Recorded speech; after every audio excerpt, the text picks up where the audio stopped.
بسم الله الرحمن الرحيم. fursadaha marar fiican way imaadaan, laakiin badanaa ma badno oo bay yar yihiin. Gurigan aad u jeedaan waxaan u arkaa fursad aan rabo inaan idinla wadaago. Waa guri ka kooban 3 qol iyo 2 musqul iyo 2 fadhi. Saa u jeedaan fadhiyada fursadaha aan idin sheegayo waxaa ka mid ah alaabta guriga taalo oo dhan waa iib waayo. Taas waxaa waaye fursadda koowaad. Alaabta guriga taalo waa iib. Kuraas ha ahaadaan, jiif ha ahaadaan, firinjeer ha ahaadaan, qasaalad ha ahaadaan, kulli waa wada iib. Marka gurigan waxa yaallo dhan waa iib. Taas waxaa waaye fursadda koowaad. Fursadda labaad waxa waaye haddana isla guriga naftigiisa waa ijaar. oo gurigan fursadda labaad ee laga helayo waxa waaye qofkii maanta u baahan fursaddaas inuu ka faa'iideysto wuxuu helayaa guri ijaar ah.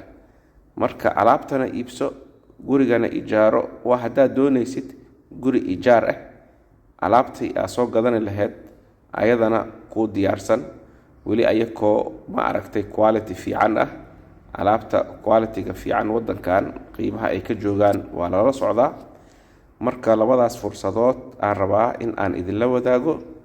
Cajalkan waxaa ii soo diray maamo Soomaaliyeed oo rabto in ay cafashka guriga u yaallo iska iibiso, gurigana dadkii iska lahaa way ijaaranayaan. Marka ha moogaanina in aad ka faa'iideysataan fursaddan qaaliga ah. waxaad isweydiinaysaan gurigan Masar intee ugu yaalli karaa? Masar wuxuu ugu yaallaa Madiinatu Nasr oo aad garanaysaan Soomaalida badankeed. markii loo sii dhaadhaco xaafadaha ku sii yaalana xaafadda Taasic, weli goob fiican oo xadiiqo ay ka soo horjeedo ayuu ku yaallaa, oo Masjidu Al-Furqaanna u dhow yahay. marka ha moogaanina haddaad xiiseynayso alaabtan inaad iibsato, inaad imaato iibsato. haddaad xiiseynaysidna inaad guriga kiraysato, gurigana waa kiro sidoo kale. marka ha moogaanina inaad la soo xiriirtaan WhatsApp-kayga si wixii faahfaahin dheeri ah aan idin siiyo. waxaan rabaa inaan idin weydiiyo, maadaama aan qurba joog ahay, gurigan oo kale hadduu Soomaaliya ku yaali lahaa meeqaad ku iibsani lahaydeen alaabta gurigan taalo oo qasaalada, firinjeerka, kuraasta, sariiraha iyo intaba. sidoo kale guri 3 qol, 2 musqul, 2 fadhi leh meeqaad ku kiraysani lahaydeen hadduu ku yaallo Soomaaliya. guri sidaan ma aragtay u camiran oona sidaanita u naqshadaysan. taasna idinka warsugayaa in aad ila soo wadaagtaan.